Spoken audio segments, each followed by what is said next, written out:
au fur et à mesure que nous avançons, je pense que vous commencez à voir de plus en plus clairement où nous voulons aller. C'est simple.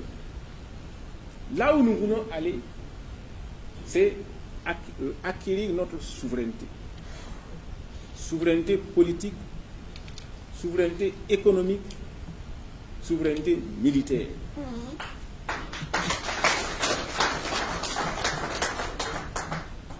C'est la politique que mène le président Assimi Goïta ici au Mali. C'est la politique que mène le capitaine Ibrahim Traoré au Burkina Faso. Et c'est la politique que commence à mener le Niger sous le leadership du général Abdourahmane Tiani. Et je salue d'ailleurs sa présence ici ce matin au Mali. Ce n'est donc pas un hasard si aujourd'hui les autorités burkinabées et les autorités nigériennes se retrouvent ici au Mali. Cela montre la convergence de vues entre nous.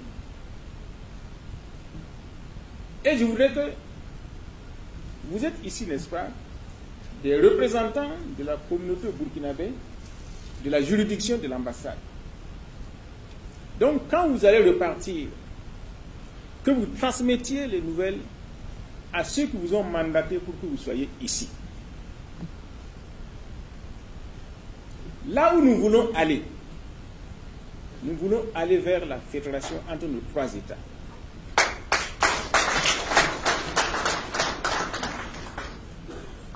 Et donc, chacun doit avoir cela en vue. Quand il pose un acte, qu'il ait en vue les trois États.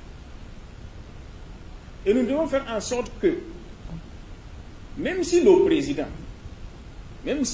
Assimi Goïta, le président Ibrahim Traoré, le président Abdourahmane Tiani veulent revenir en arrière, que ce ne soit pas possible.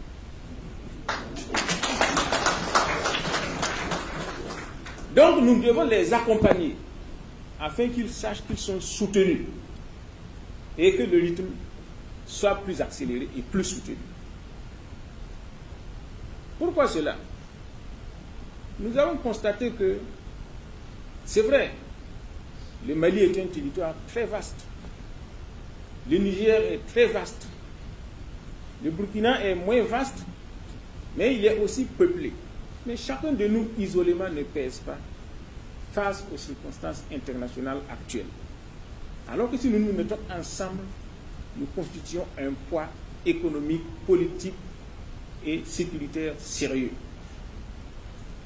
Pendant trop longtemps, nous avons évolué isolément et nous avons permis à nos adversaires de nous taper dessus facilement.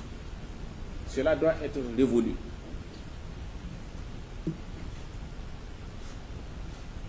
Donc c'est pour ça que je dis que, à partir de maintenant, chaque acte que nous posons, nous devons nous dire, est-ce que ça va dans le sens du renforcement des relations entre nos trois pays? Mais il faut faire attention. Ce n'est pas parce que nous voulons aller ensemble que vous, Burkinabés, ici, vous allez poser des actes de délinquance et croire que la police malienne ne va pas vous appréhender. Ah non. Même chez vous, au Burkina Faso, si vous posez des actes de délinquance, la police burkinabé va vous appréhender. C'est tout à fait normal que la règle de droit s'applique où que vous soyez. Même si au sein de votre propre famille, vous posez des actes qui vont contre les règles de la famille va vous réunir en conseil de famille pour vous réprimander. Donc il y en a qui croient que bon, comme on va vers une même politique, etc., moi au Mali, je peux faire comme je veux, on ne va pas me toucher. Non. Il faut que, comme notre président a dit récemment, aucun pays ne se construit dans l'indiscipline. Et nous ne pouvons pas aller non plus dans la fédération, dans l'indiscipline. C'est dans l'ordre organisé que nous pouvons le mieux marcher ensemble. Donc, ici au Mali, vous devez être des dignes représentants de vos communautés d'origine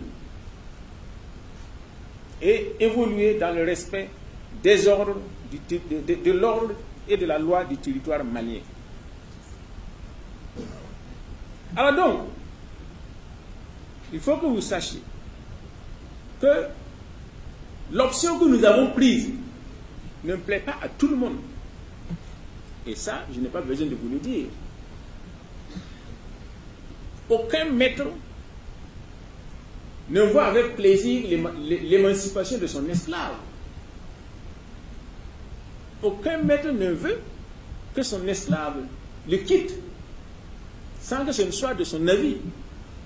Et de cette façon, vous pouvez être sûr que le gouvernement français, qui nous a toujours dominés et malmenés, ne voit pas d'un bon œil le chemin pris par nos trois pays.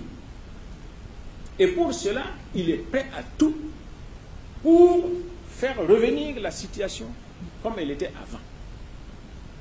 Et ce sont des obstacles qu'il nous faut surmonter. Cela dit, il faut faire une différence entre le gouvernement français, entre la politique française et le peuple français. C'est différent. Même au sein de la population française, tout le monde n'approuve pas la politique française actuelle. Donc faisons une différence. Ce n'est pas parce que le gouvernement français nous crée des problèmes que nous devons développer une hostilité contre tout Français. Non. Nous avons tous des amis français qui se battent à nos côtés, qui veulent nous aider, qui sont de bonne foi. Mais d'un autre côté, il ne faut pas le cacher, nous avons un gouvernement français actuel qui ne voit pas d'un bon œil le chemin que nous prenons actuellement pour notre émancipation politique, économique et sociale. Aucune nation ne se développe sans sacrifice.